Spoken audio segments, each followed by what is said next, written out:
computer. Okay, good morning. James, how are you? Oh, I'm living it up. How you doing today, Andrew? Yeah, I'm doing pretty good. So, for everybody watching, my name is Andrew Obrecht from EO Calgary, and I'm with James Szojka from Yard Dawgs. And I'm excited to kind of jump into this quick 10-minute deep dive into what makes you tick. And so, yeah, maybe just do a little bit of an introduction on you and your company and what you guys are all about. Absolutely. Absolutely. I've been with Yard Dawgs. I'm one of the co-founders of the business. We started 7 years ago. It wasn't meant to be a career, in the lawn care industry. I have my business degree in marketing from Haskayne here in Calgary. Business partner Liam has a mechanical engineering degree from Saskatoon. And we started it just to help pay off for tuition. I guess on a personal note, myself, I'm married. I have two young children, two under two, so that's exciting, and that's another full-time job. But I give my wife credit for that one, and just building a healthy family, building a healthy business. And what Yard Dawgs does is that we make residential lawns here in Calgary and now Edmonton beautiful and weed-free. We make sure that it represents your property well and is a great first impression for yourself and your neighbors. That's amazing. And so what lights you up about what you do? Absolutely. So what's really cool, grass is sort of it's a weird thing. It's doesn't really do anything. It just sort of sits there, but it really makes people happy. It really gives people pride in their property. There's so many times when if they have a beautiful lawn, they're spending way more time outside with their kids and being outside, having the neighbors over and friends over for barbecues. But when there's weeds all over the lawn, it's like they're embarrassed about it, even if you're in a beautiful home, but the lawn's taking a bit of a rough patch or it's just not as healthy as it could be. It puts a bit of shame in people, and we're not here to judge them. We're here just honestly hey, what they want is they don't want to have to think about their grass in the summer. They hire us to take that problem away and help their properties shine. They believe a lot of people sort of attach their own self-image to their home, and they want their home to look great, to sort of be an expression of how they're doing in their interior life. So yeah. I love making people happy, and that's our model here. We're going for creating the happiest clients on planet Earth. Yeah, that's amazing. It's great to hear you so lit up about grass. And so I know, man. What's kind of, what's been one of your most memorable experiences about growing your business? And that's a pretty broad question. So yeah, what's one of the most memorable experiences in growing your business?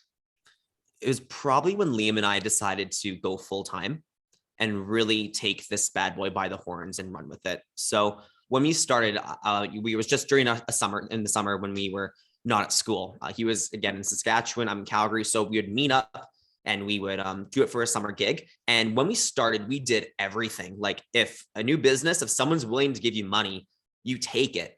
And we were notorious for honestly accepting jobs we didn't know how to do and spending all night on YouTube trying to figure out what even they just hired us to do, because we're doing it tomorrow at 10 a.m. So we started by just aerating lawns, going door to door. And we were so bad, Andrew. We were so bad at sales. We were so bad at sort of knowing how to do the lawn, but we were willing to give it a shot, willing to learn quickly. And people right away liked that we showed up when we said we were going to show up.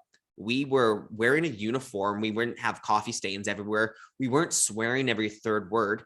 And we treated their home like it was our grandmother's lawn, with a lot of respect and with a lot of care. They started to ask us, hey, do you do these services? Do you do these services? The first time someone asked us, do you do power raking in particular, which we don't do anymore. But when we did it, we said, yes. And we would go home. What is power raking? Because I told her that we're going to do it tomorrow for $120. Okay, it's a machine that rakes the lawn quick. Oh, shoot, they're $4,000. But on Kijiji and Medicine Hat, there's one for $600. But it's 11 p.m. I'll just give them a call anyways. Answers the phone. Oh, hey, man, can I meet you in Black Diamond or Bozano? I'm like, let's get this deal done.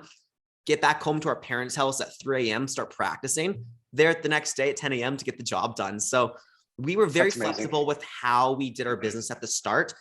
But to answer your question, it was only after about 5 years that we're done university, I'm married, we had to start to take this stuff seriously because we had to Mhm. decide about, are we going to go on our own paths or not? So we said, you know what, we need to focus on a niche and we got to focus on being the best at something. What are the services that we are the best at? What are the services that are the most profitable? And what are the services that truly need someone in the market where there's not Mhm. too much competition yet? And we decided that's just making lawns green, beautiful, and weed free. Let's be the best at it. Let's give the best, most frictionless customer service experience you can make. Let's make our lawns beautiful than all the competitors when they put their signs on it beside each other. Let's make sure that we create the happiest clients on planet Earth. And let's, people think of having a beautiful lawn, they think of Yard Dawgs. That's awesome.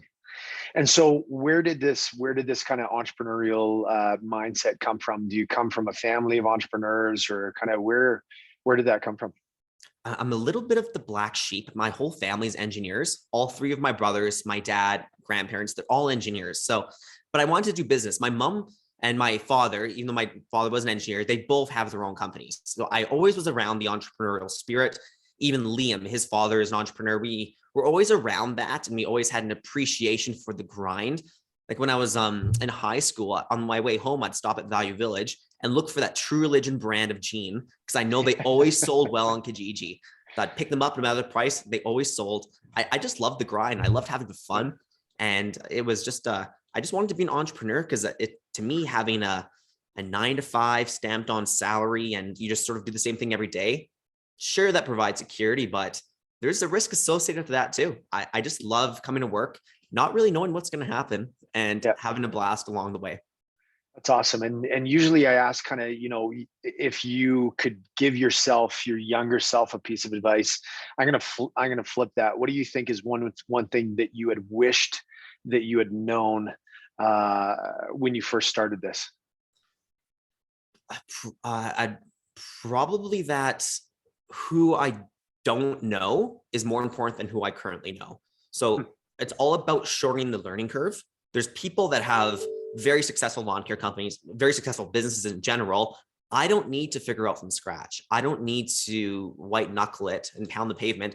I can learn from people. And by reaching out to them and asking for half an hour of their time or buying them lunch and reading as many books as I can, that's the quickest way to learn. And in 4 hours, I can learn from someone's 40 years of experience.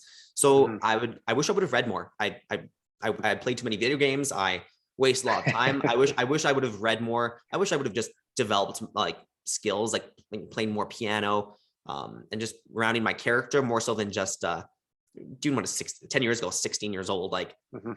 playing video games and just messing around with friends. Yeah, that's awesome. And so what's your number one book recommendation? What would be the number one book that you recommend? By far for our business, the number one book's been Traction by Gino Wickman. Hmm. Getting our EOS system going. This because Liam and I were co-founders. Like what's Liam's role versus what's my role in the business? How do we create an accountability chart so that everyone is the right person in the right seat? That book has been a complete game changer. And I'd Amazing. recommend it to anyone that wants to take their business seriously to the next level. It's awesome. And so let's flip the switch as kind of time's dwindling down. Tell me about EO. Like, how long have you been in EO? What is EO to you? How's your experience been so far? Sure. Thanks. I've been in EO for about 3 months now. Very recently joined, just at the start of this September, and I joined because I know there's a lot of successful entrepreneurs out there, and I want to meet them. I want to hear their story. I want to learn from their mistakes, and I want to grow the people I surround myself with to be high achievers, bring things to a high level. Like I truly believe you're the average of the people you hang around. And like I said before, like who I don't already know is more important than who I do know. Mhm. I gotta learn from these people. And there's so many amazing people out there, but you gotta be looking for them. So that's EO. I'm Yeah. like, yes, entrepreneurs. There's like sort of a minimum quota to join. I liked that because that first of all, we didn't have the 1.2 million to get it. So we had to go in EOA and we had to grow. We had to build ourselves up to be able to join EO. And now that we're in it, it's all about let's meet as many people as we can because so many people have way bigger businesses than us. They've been doing this way longer. We have so much to learn. Mhm. That's amazing. And your experience so far, the last 3 months, like what's kind of the biggest shift that you've felt? I've bit of a reality check. Hey, things are going great for us. We're opening our second branch, but we got a long way to go. There's people here that have $10 million companies, $20 million companies, and people here that are sort of living sort of a really cool lifestyle. We got a lot to learn. I've met some really great people. There's still a lot of people I still need to meet, but so far the experience has been fantastic. The people that we're running into, just it's mind blowing. People's stories and the business they run. You would never know.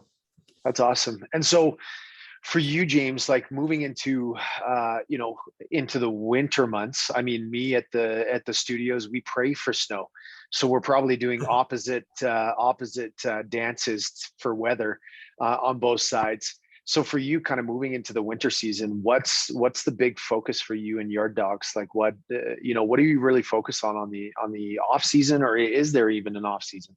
Absolutely. That's a great question. So we do have year-round staff here. Some staff are temporary. Students are a big asset to us because they work in the summer and then they go. Another one I do have a lot of our temporary workers work for us in the summer. And then I have a very good relationship with ULS, which is the largest snow removal company in Calgary. They go work there in the winter and stay nice and busy, get paid very well, and come join us back in the spring. But for everyone on the leadership team here, my focus in particular, I'm opening up an Edmonton branch right now. We're starting from scratch. I've been doing interviews like crazy. I may have found my guy. I'm still deciding right now. I found an office and we're focusing on, okay, what did we do this past year? And what systems do we have to make it way better? How can we build a better customer service experience? How can I get my salespeople to make more money? How can I build a client base in Calgary, but also how can I establish this Edmonton branch? How can we learn from mistakes from this past season? And what are we going to do differently so that when spring comes in March, there's not a lot of time. It comes up so fast, Andrew. So we're getting ready for that. And year-round, believe it or not, lawn care is a year-round gig. You just got to do it properly. Yeah, amazing. Well, that's great. Well, we're kind of rounding off on time here. So, I mean, I'm so grateful that you could jump on and tell us a little bit more about Yard Dawgs. So again, for those that are listening and watching, this is James Szojka from Yard Dawgs. And I'd be remiss if I didn't mention our sponsor today for this episode is Fully Managed. I'm still getting used to saying episode like I'm some video podcaster. So, but again, Fully Managed, thanks so much for being a sponsor of EO. And James, thanks for spending this time with me today. Thank you so much for having me. I'm having a lot of fun. Awesome.